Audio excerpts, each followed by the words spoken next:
capítulo 13. Vou te ministrar uma palavra, velocidade da águia. E vamos cear. E depois vamos para nossas casas comer uma pizza. Tá bom então, precisa ser pizza então. Atos 13, Atos capítulo 13. Falei pizza, o pessoal já foi para mim. Tá bom então.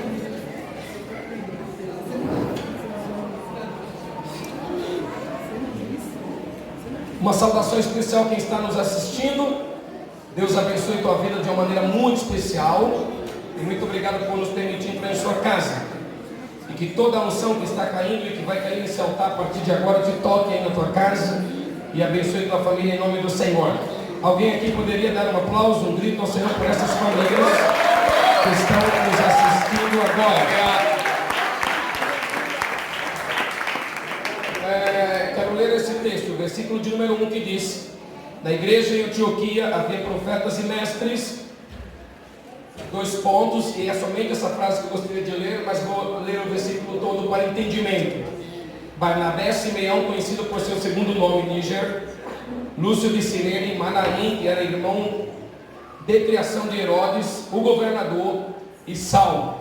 Amém? Eu quero que você me ajude a pregar e a ministrar. Diga para alguns aí perto de você que na igreja de Antioquia havia profetas e mestres. Vamos dizer para alguém: na igreja de Antioquia havia profetas e mestres. Diga para mais outras pessoas: havia profetas e mestres. Esse ano, como bem sabemos, é ano da boca, é ano das proclamações, ano dos decretos, ano de vir a culto e trazer a boca do glória a Deus, a boca do aleluia. Então vamos fazer um exercício aqui para acabar qualquer mornidão e o fogo de Deus tomar conta. Levante a tua voz e dê glória a Deus, diga aleluia, diga ao Senhor. Por um minuto, vamos, por um minuto ou dois.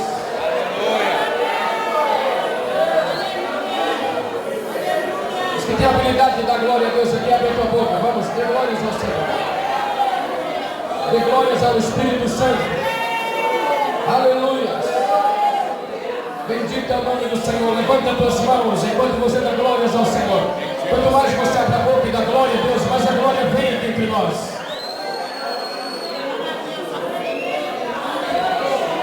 Dê um aplauso ao Espírito Santo.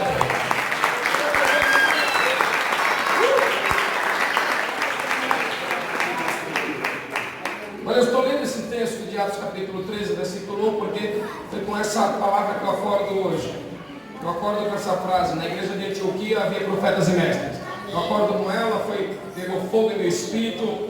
Eu me debrucei alguns minutos ou algum tempo para escrever algumas coisas. Não deu tempo de preparar tanta coisa, mas vou lhe dizer alguns pontos importantes que vai ser edificante para a sua vida. Nessa palavra. E por que estou falando essa palavra? Estou falando essa palavra porque aqui para nós o bimestre é bimestre do Ministério de Mestres. E estamos ativando as células, as sedas de pastoreio e discipulado, e estamos trabalhando com o Ministério de Mestres.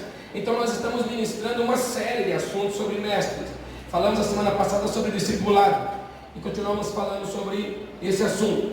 Então eu acordo pensando que nessa igreja de Antioquia havia profetas, mas também havia mestres. O apóstolo Pedro disse que nos últimos dias, assim como existiam falsos profetas na antiga aliança, também existirão falsos mestres. Mas não é disso que eu quero falar aqui essa manhã. Na minha introdução ainda, falar algo histórico para você. Algo histórico. A igreja de Antioquia estava fundada, ou foi fundada, por alguém chamado Nicanor. Essa cidade estava a 500 quilômetros de Jerusalém. Em nossos dias, se tivéssemos um automóvel, quanto daria de viagem? 5 horas, eu acho. 5 horas de viagem. 500 quilômetros. Mas 5 horas de viagem. Naqueles dias não tinha automóvel. Quanto tempo durou a viagem? 3 dias.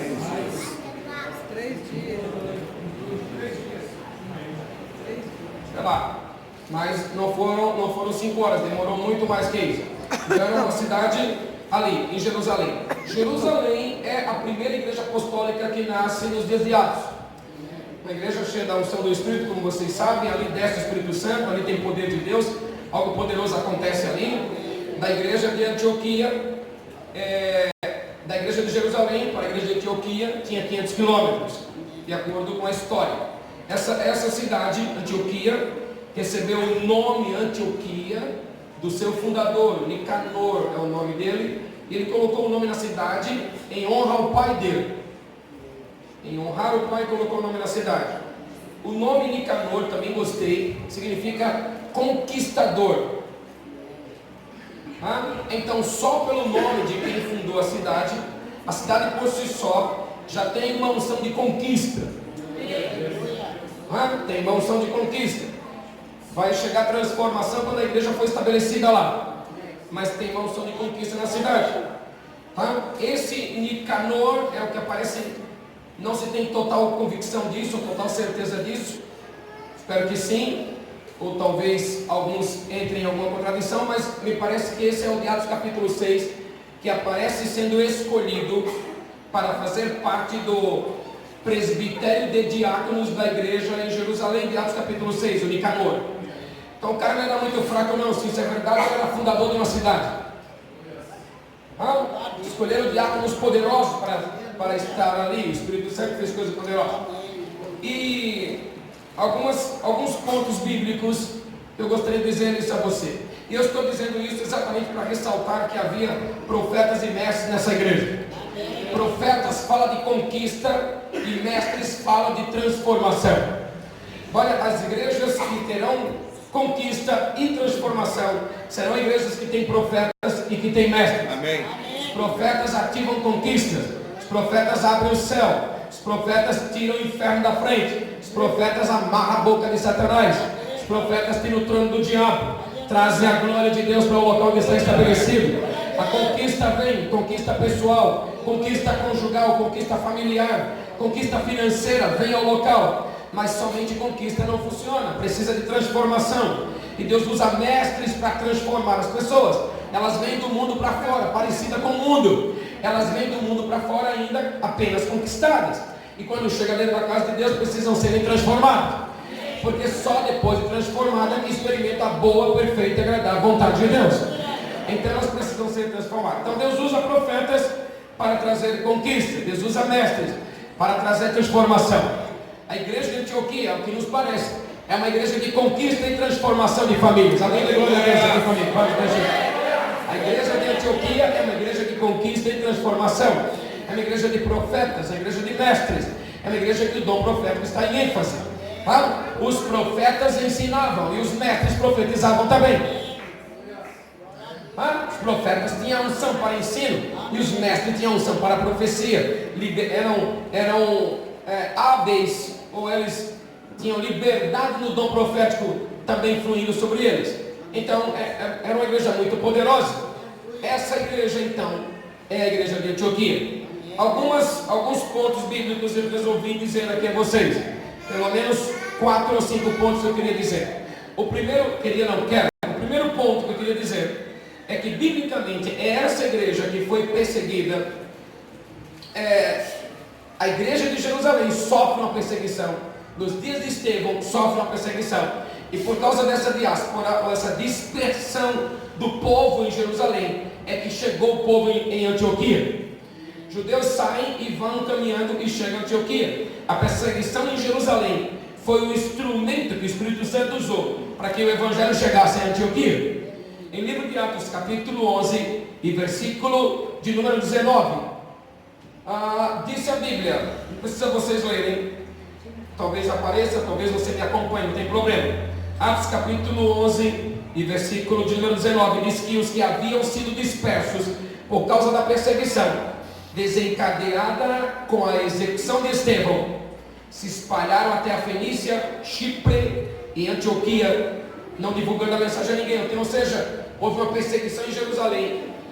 O povo que está perseguido, eles saem, vão caminhando, servindo ao Senhor, e eles chegam a Antioquia. Olha, a primeira notícia que eu queria dar a vocês, ou a primeira revelação que eu queria concluir aqui com vocês, meus irmãos, e aos que estão me assistindo, é que quando o diabo pensa que colocando perseguição, a igreja vai parar, ou o crente vai parar, ou quem quer que seja vai parar, Ele está redondamente enganado, porque a perseguição pode ser um instrumento na mão do Senhor para fazer a igreja crescer muito mais. O diabo imagina que colocando perseguição vai esfriar. Colocando perseguição, os crentes vão parar. Nada vai parar a igreja de Jesus nessa terra. O inferno pode se levantar, Satanás pode se levantar. A igreja de Jesus jamais vai parar. Porque quanto mais bate, mais a massa cresce. Quanto mais persegue, mais a igreja cresce. Houve perseguição em Jerusalém. Eles saem de Jerusalém, eles caminham para Antioquia. Quando chegam em Antioquia, lá nasce uma igreja. Lá nasce uma igreja. Porque há uma unção poderosa, extraordinária de conquista.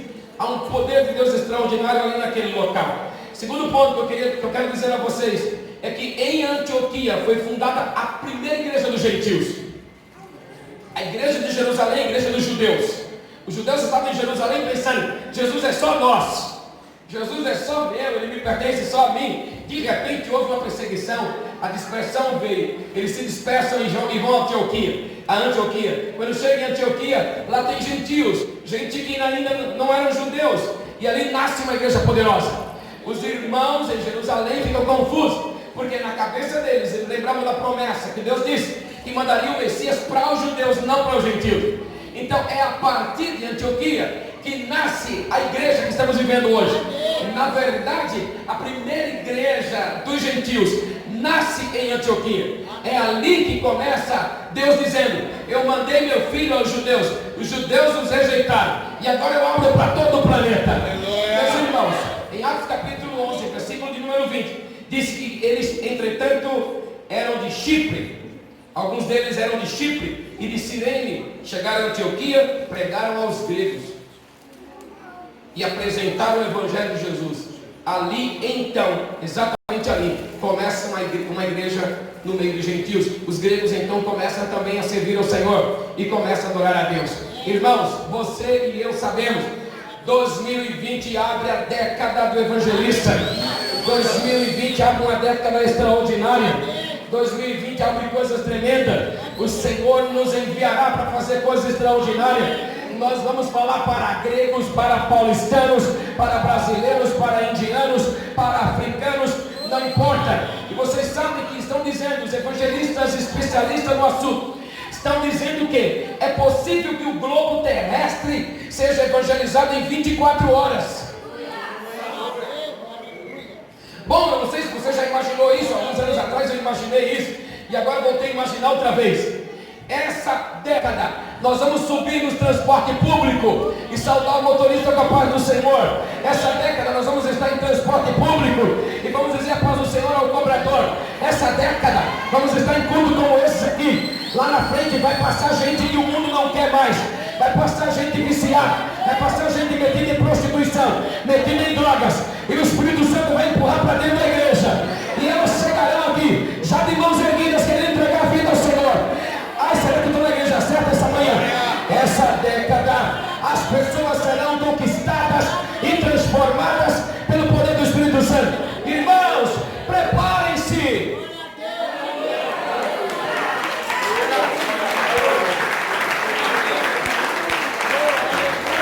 Preparemos-nos, porque nessa década muitos gregos vão servir a Deus. Muitos gregos vão servir ao Senhor. Muitos vão estar dispostos para Deus, abertos para o Espírito Santo. Quantos estão recebendo? Amém. Número 3. Quando a igreja de Jerusalém ficou sabendo da igreja em Antioquia, enviaram Barnabé como apóstolo na igreja em Antioquia. Em Atos capítulo 11, versículo de número 22, a Bíblia diz que a notícia desse fato acontecido em Antioquia chegou ao conhecimento da igreja em Jerusalém, e eles decidiram enviar Barnabé a Antioquia. Em versículo 23 diz que quando Barnabé chegou em Antioquia, ele viu a graça de Deus ali. Ele viu a graça de Deus no meio dos gregos. Não se feche para o presente que Jesus está te dando. Não se feche, porque aquilo que você rejeita pode ser uma bênção para outras pessoas. Aleluia. Não se feche para aquilo que Deus está te dando. Os judeus estavam ali achando que era só para eles, Mas de repente o Senhor fala: não, minha graça é para o planeta. E começa com os gregos. O Barnabé chega e vê a graça de Deus, se alegra, começa a encorajar os irmãos para que permanecessem fiéis ao Senhor com firmeza de coração.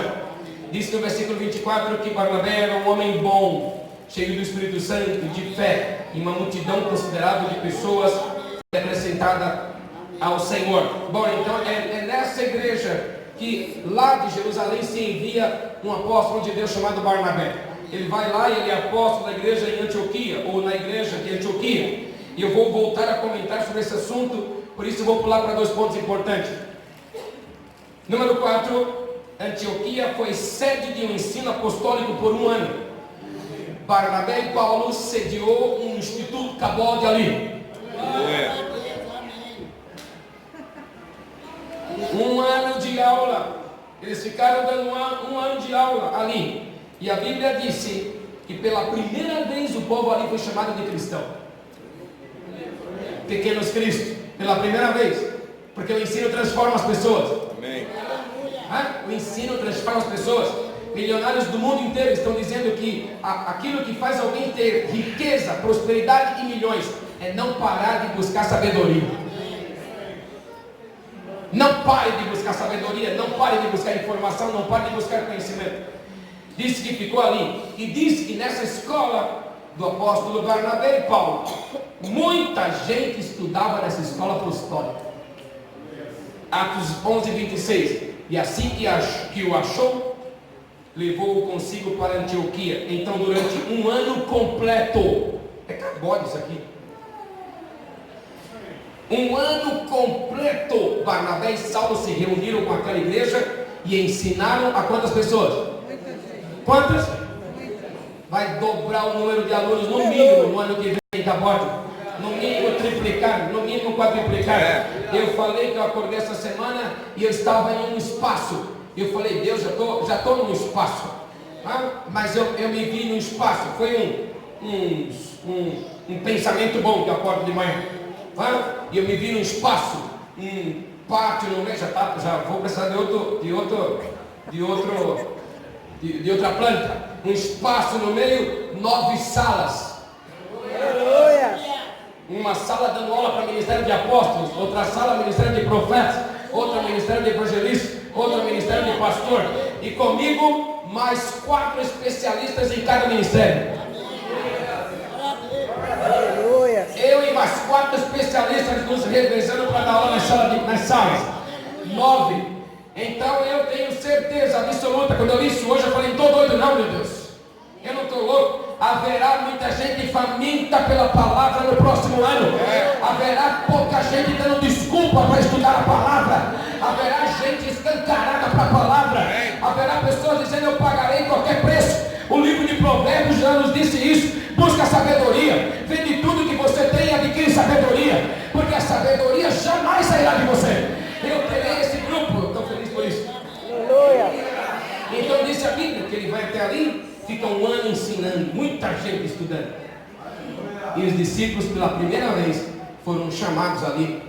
E as pessoas foram chamadas de cristão. Os discípulos foram chamados de cristão pela primeira vez. Último ponto. Ninguém dá glória a Deus aqui? Antioquia foi a plataforma de lançamento para viagens apostólicas. Plataforma de lançamento para viagens apostólicas. As 3 viagens do apóstolo Paulo partiu de Antioquia. Atos capítulo de número 13, ele sai dali de Antioquia para uma viagem apostólica. Atos capítulo de número 15, ele sai dali para uma viagem apostólica. Atos capítulo 18, ele sai dali para uma viagem apostólica. Então era uma plataforma de envio apostólico. Levanta a tua mão. Me perguntaram: por que é um centro apostólico? Esse é um motivo. Porque é uma plataforma de envio apostólico para muita gente. Eu declaro sobre essa igreja. Aliás, eu decreto, porque declarar é aquilo que eu tenho, decretar é aquilo que eu gostaria. Eu decreto que daqui dessa plataforma nós enviaremos ministros de Deus para as nações dessa terra. Eu decreto que daqui da plataforma de Cidade Tiradentes, do centro apostólico, enviaremos apóstolos, profetas, evangelistas, pastores, mestres, presbíteros, diáconos, salmistas, discipuladores, atalaias, intercessores. Eu decreto que aqui será uma plataforma de lançamento. Prepare-se, tire o passaporte, prepare-se, estude a língua inglês e espanhol, senão você morre de fome. E se prepare, porque Deus te levará para fazer coisas poderosas. Preparemos-nos, porque aqui é uma plataforma de lançamento. Aleluia!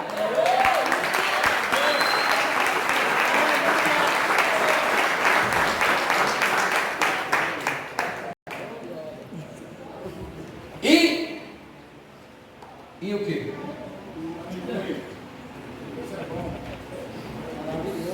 E Deus é bom.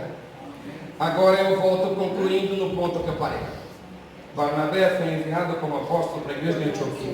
Quando eu li sobre Barnabé nessa igreja de Antioquia, me chama a atenção. O que me chama a atenção? O versículo de número 24 de Atos capítulo 11 me chama a atenção. Está escrito o seguinte: uma multidão considerável de pessoas foi acrescentada ao Senhor. Como diz aí? Mesma coisa. Leia comigo. E uma multidão considerável de pessoas foi acrescentada ao Senhor. Alguém sabe ler português? Me ajude. Leia bem alto. E uma multidão.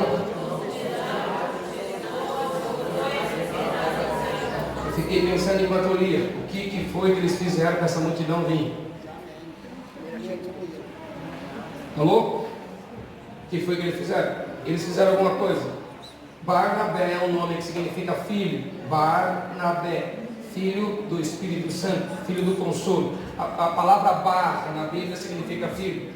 Bartimeu, Bartolomeu, Barnabé. Bar é filho. Nabé é uma palavra grega que nos fala de consolo, nos fala do Espírito Santo. As duas palavras juntas, Barnabé, significa filho do Espírito Santo. Primeira característica importante de uma igreja que vai ter essa considerável multidão vindo aos cultos, porque estou me preparando para isso. Amém. Meus filhos estão se preparando para isso. Ricardo da Rocha, pastor Jaz e outros pastores se preparando para isso, para que venha uma multidão. Nós vamos imitar Noé. Nós talvez não vamos precisar mandar panfleto para que os bichos venham para a arca. Você não encontra a Bíblia dizendo que Noé fez um panfleto para convidar os leões, a girafa, e olha, vai ter um dilúvio e eu preparei um negócio aí para proteger você, só que não avisa para ninguém que é só você e sua esposa. Não tem nada disso. Noé prepara a arca e fica esperando a arca, e Deus manda os animais virem. E não vários animais a partir de 2020. Vários bichos vão entrar na igreja. Várias pessoas vão entrar. O Espírito Santo é que vai empurrar as pessoas. Não estou dizendo que é problema ou demais fazermos um panfleto ou convidar pessoas, pelo contrário. Só estou dizendo que se fizermos isso e não prepararmos a estrutura, nós estamos invertendo o processo. Vamos preparar a estrutura. E já estamos preparando a estrutura com oração que não para jamais. Estamos preparando a estrutura com rede de finanças, de honra financeira. Agora vamos preparar com algumas características importantes vindo de Barnabé. Uma multidão vinha para o culto, estava ali, uma multidão considerável de pessoas foi acrescentada no culto. Eu estou aqui pregando hoje, talvez, e alguns estão me olhando, será que é para a minha palavra? Sim, é para você sim. Deus vai usar você para que essa multidão de pessoas venha para a casa do Senhor. Deus vai usar a minha vida, Deus vai usar a tua vida. Primeira característica que eu acho importante de Barnabé, ele tinha a convicção de ser filho. Alô? Convicção de filho. Porque quando gente da igreja tem convicção de ser filho, quer levar outras pessoas na casa em que eu me alimento. Eu tenho convicção de ser filho, então eu levo. Eu tenho convicção de levar gente lá na missão Shekinah, porque eu tenho convicção de filiação. Então quando alguém precisa de libertação, o que eu indico? É lá, porque eu tenho convicção de filiação. Tomo alguém pelas mãos e falo, vai lá. Lá um dia mudou minha vida. Lá não tem um apóstolo pregando. Lá tem o meu pai ministrando a minha vida. Vai até lá. Eu declaro que uma unção de filiação vem sobre essa igreja em nome do Senhor. Eu declaro que uma unção de filiação vem sobre quem está nos assistindo, sobre nossa vida, sobre nossos filhos.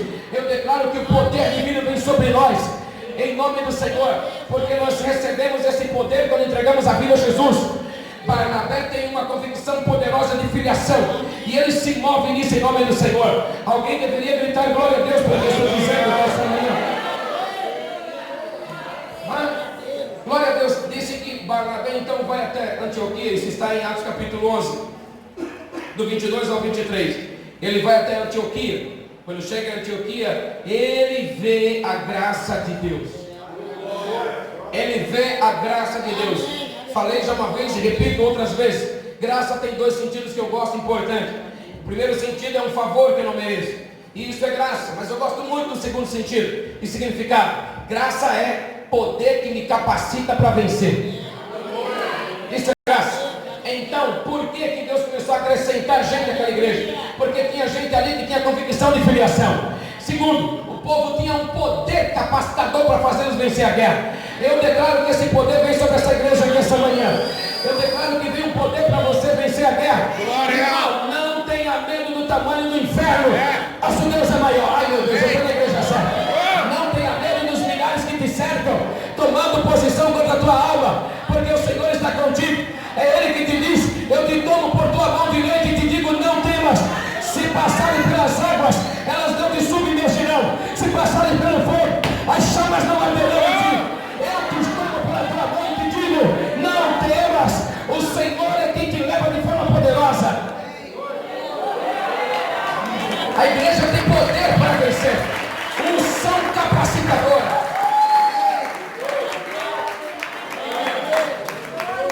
Capacitação de Deus para vencer a guerra. Guerra pessoal, guerra conjugal, guerra familiar, guerra financeira. Não importa, vem uma capacitação. Eu penso que eu estou na igreja certa hoje. Os que são proféticos aqui nessa igreja. Eu estou falando com os que são proféticos aqui nessa igreja. Me ajude a profetizar. Ache pessoas e diga: poder de capacitação. Vem capacitação para você vencer a guerra. O Senhor te capacita a vencer a guerra. Eu estou dizendo aos que são proféticos aqui nessa igreja: abre a tua boca com ousadia e diz para 2 ou 3: o Senhor te capacita para vencer a guerra.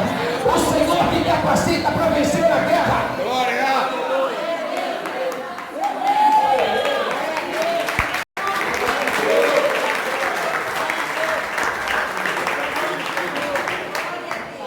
Não vai passar muitos dias. Amém. Obrigado, irmã Lúcia, pela viajar, você tem uma falta.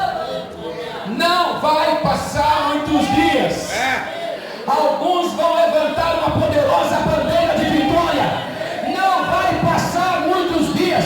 Alguém aqui vai gritar: Jeová Nissi, o Senhor é minha bandeira. Ai meu Deus, eu acho que não vai passar. Não, Senhor, vou falar de novo isso. Não vai passar muitos dias e alguns vão gritar: Jeová Nissi, o Senhor é a minha bandeira. Faz um teste, pega a tua bandeira, balança, grita: Jeová Nissi, o Senhor é a minha bandeira. Vamos fazer o teste. Faz um teste por fé.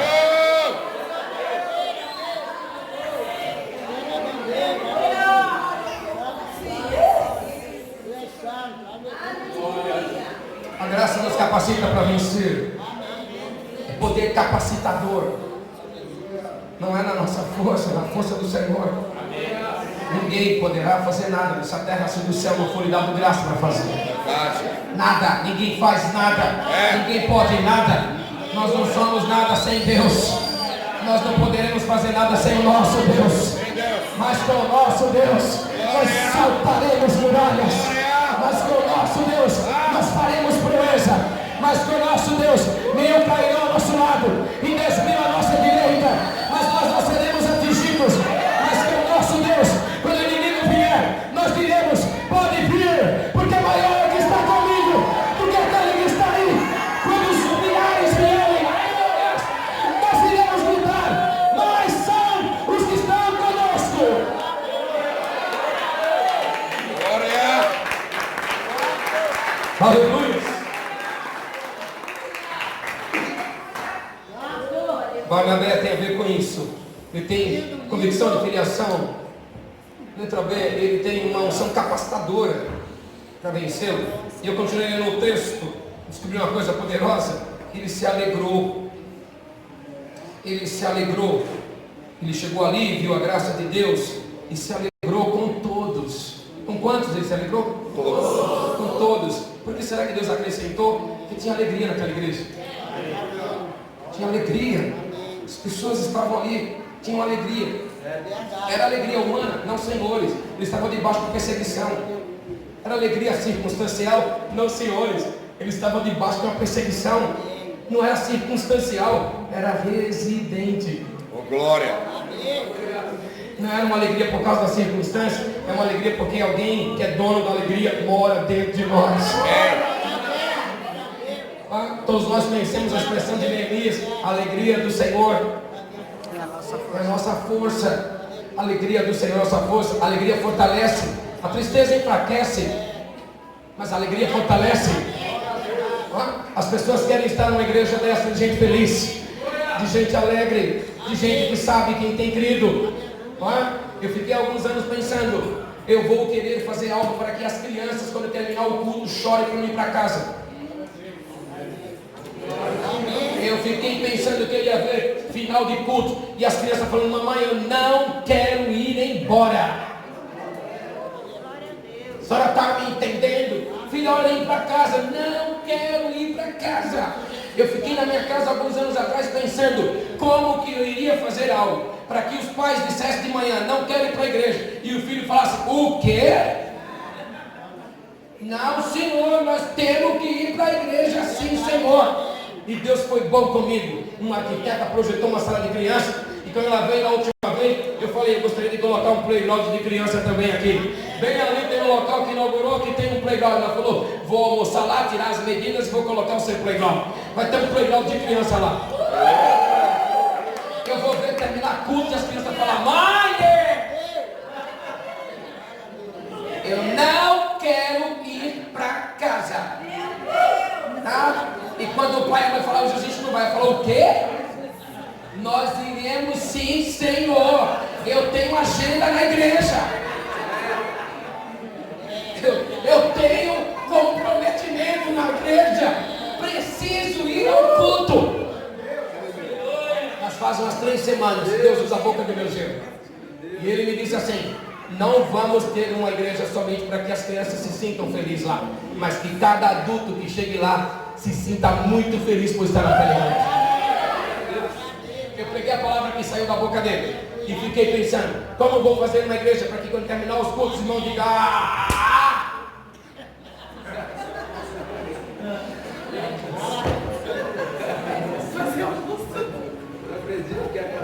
acabou! Como? Aquela igreja que os irmãos, quando acabaram, falavam: bendito é o Senhor, não vi a hora, graças a Deus, não vi a hora. Não, como essa igreja é de gente alegre, alegre pelo Espírito Santo.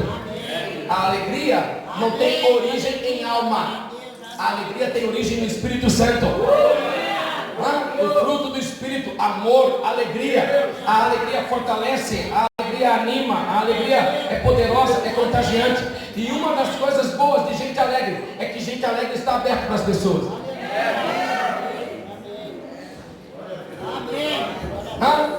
Sabe, já viu aquelas coisas que passam às vezes na público, né? As pessoas colocam uma placa assim: ó, recebam um abraço. Já viu aquilo? Quando você abre as asas aí, quem tem asa aí? As águias, cadê as águias? Igreja de profeta tem águia para todo lado. Quando você abre os braços, sabe o que você está dizendo para alguém? O que você está dizendo com isso? Eu estou aberto para você.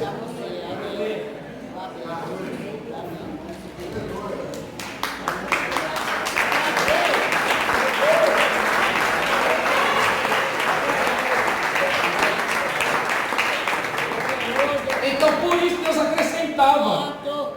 Chegava lá o viciado, encontrava os irmãos na igreja como? Chegava lá o povo metido na prostituição. Chegava na igreja, como que encontrava os crentes? Chegava os irmãos lá metidos no crime. Chegava na igreja, como que encontrava os irmãos? Não encontrava os irmãos assim: não mexe que senão contagia. Não mexe que senão... Não, encontrava os irmãos abertos, braços abertos. Braços abertos. Eu mesmo comecei a fazer o teste de começar a abraçar a gente que eu nunca vi. Abrir os braços. Pronto, vem abraçar. Claro que a maioria que me abraça tem que se humilhar, porque sempre são gente grande, então tem que dar aquela humilhada e me abraça. Mas sentiu assim, ele está aberto para mim, o coração está aberto para mim.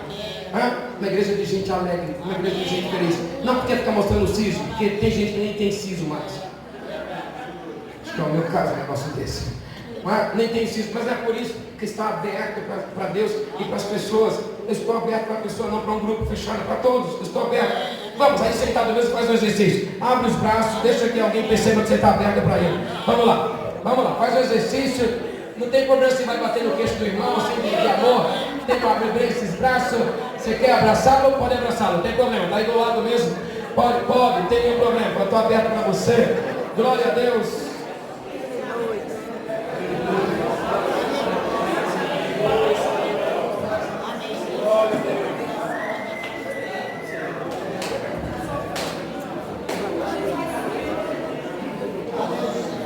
Então é essa alegria. As pessoas vão chegar na igreja e vão encontrar uma diaconia.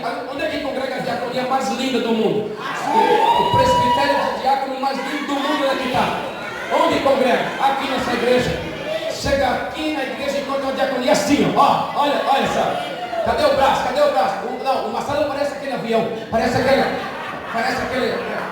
Boeing, aquela coisa. Isso aí cabe quantos passageiros aí dentro daquele abraço? Encontra um povo assim na igreja. Eles querem voltar ou não? Querem não?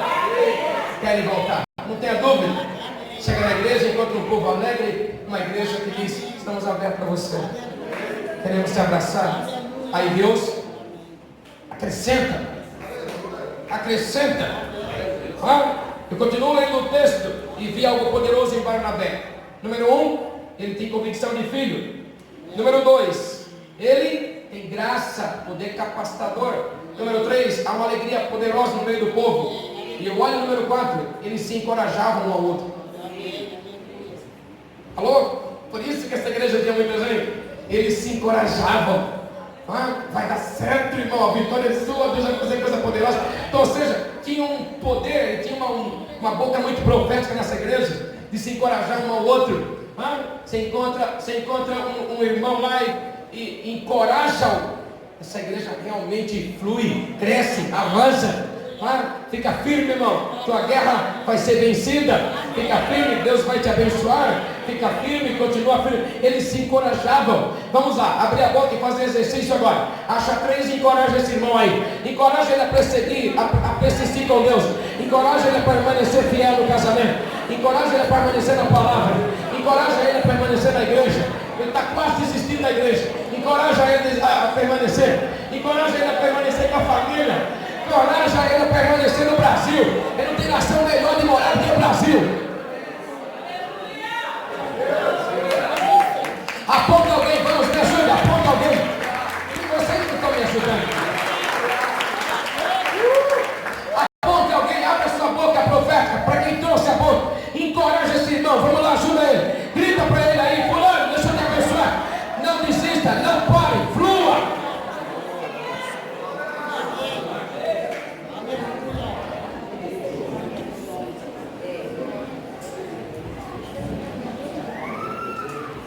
Ele encorajava as pessoas, trabalhava no encorajamento com os irmãos.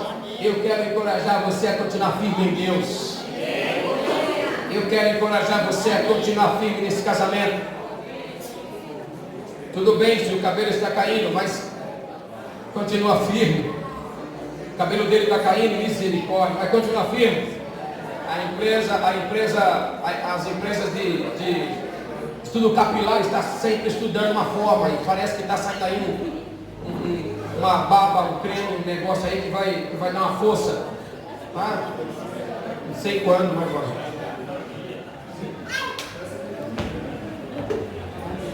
Encorajo você a continuar firme. Agora termino. Diz a Bíblia também no versículo 24 que Barnabé era homem bom. Homem bom, cheio do Espírito Santo e de fé. 3 pontos importantes. Olha, presta atenção. Presta atenção. Diz que ele é um homem bom, cheio do Espírito Santo, cheio de fé. E nós sabemos que essa palavra bom, lá no hebraico, ele viu Deus que era bom, ele viu Deus que era bom. Lá em Gênesis, essa palavra bom significa 5 coisas: agradável, belo, correto, excelente e útil. Quando a Bíblia diz que Barnabé é um homem bom, eu imediatamente pensei nas definições de bom e associei isso com Barnabé. Ele é um homem agradável. Todo mundo quer estar perto de gente agradável. Amém. Sim ou não? Todos nós queremos estar perto. A beleza de Deus. Quando fala de belo, eu falo da beleza de Deus. Porque se falasse da nossa beleza, ninguém ia para o culto. Mas a beleza de Deus estampada em nós. A face de Cristo estampada em nós. A beleza do Senhor, o parecer com Jesus estampado em nós. É isso que o mundo não está acostumado a ver. E o escritor aos Hebreus disse que é esse tipo de gente que o mundo não é digno de ter. Está estampado em nós aqui. Então as pessoas virão do mundo e virão para Deus quando chega aqui, enquanto um povo agradável, enquanto um povo bonito. A beleza de Deus está nele. Vamos, me ajude com o seu irmão. Diga como você está bonito hoje. A beleza de Deus está em você. Vamos lá com o seu irmão. A beleza de Deus. Aliás, você quase nasceu com ela. Quase. A beleza de Deus está sobre você.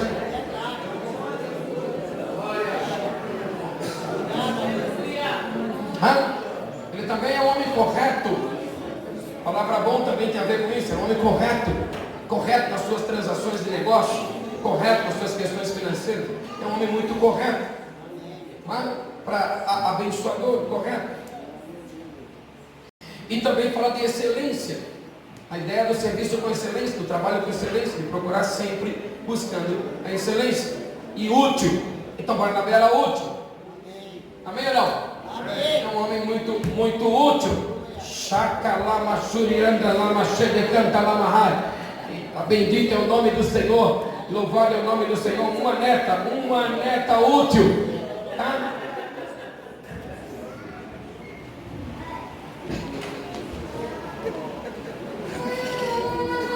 Oh meu Deus, e agora?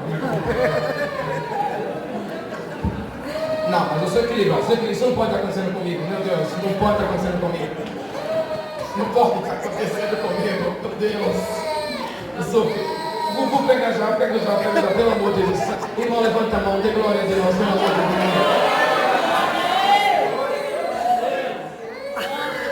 Deus. Nunca pensei que isso me pegar. Meu Deus, mas está me pegando aqui. Um negócio me pegando aqui. Irmão, olha para lá, pelo amor de Deus. Já pegou faz tempo? Não, eu sou firme. Depois o povo vai levar ali para dar um negócio. Para chamar a atenção direito, para dar aquela corrigida direita. Não é assim que faz não.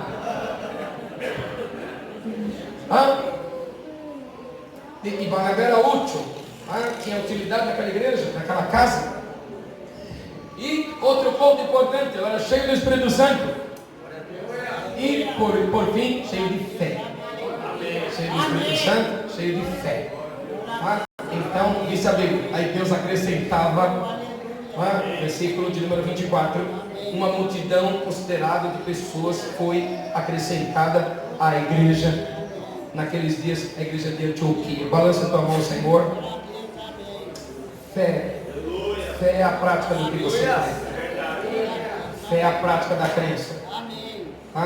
Uma multidão de gente veio ao Senhor por causa da fé. E porque Barnabé era cheio do Espírito Santo. A igreja era cheia do Espírito Santo. O povo aberto para o Espírito Santo. Fluía em dons. Fluía na presença de Deus. Aberto. Uma amiga nossa, eu fui nessa igreja ministrar. Profeta Genoveva. Profeta Genoveva foi com a gente para Israel.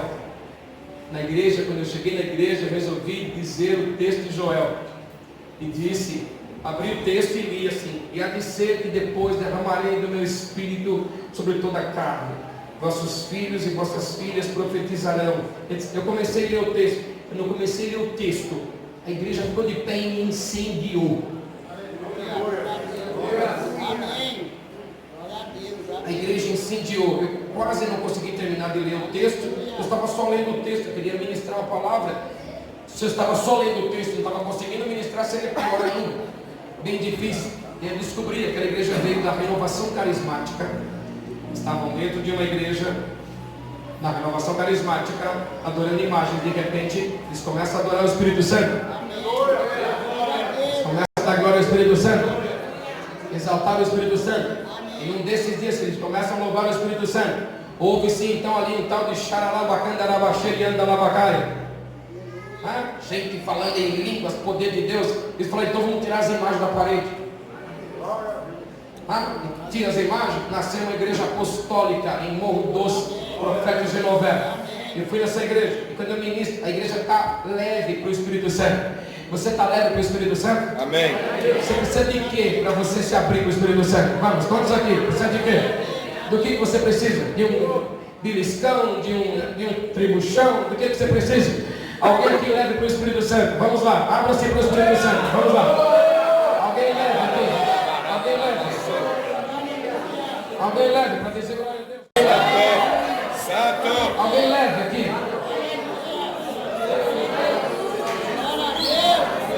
Homens leves aqui ao Espírito Santo. Mulheres leves ao Espírito Santo. Jovens e adolescentes sumamente leves ao Espírito Santo. De que mais você precisa para ser ativado no Espírito Santo? De que mais você precisa para que você abra sua boca? De que mais você precisa? De verdade, quem sabe ativar a presença de Deus é o povo que ama a Deus. Os ministros do Senhor ativam a presença de Deus. Não são os convidados de honra, não são quem não conhece a Deus. Quem ativa a presença de Deus é os que conhecem a Deus. Elias ativou a presença do Senhor. Elias ativou o seu profeta naquele local. Elias trouxe a presença de Deus ali. Os ministros sabem ativar a presença de Deus. Quantos aqui estão leves ao Espírito Santo?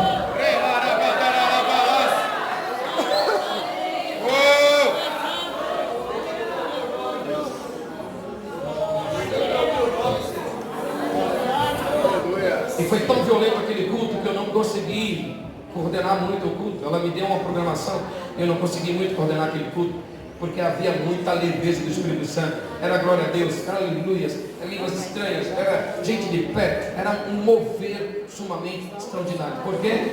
Tinha uma alegria estampada aqui dentro.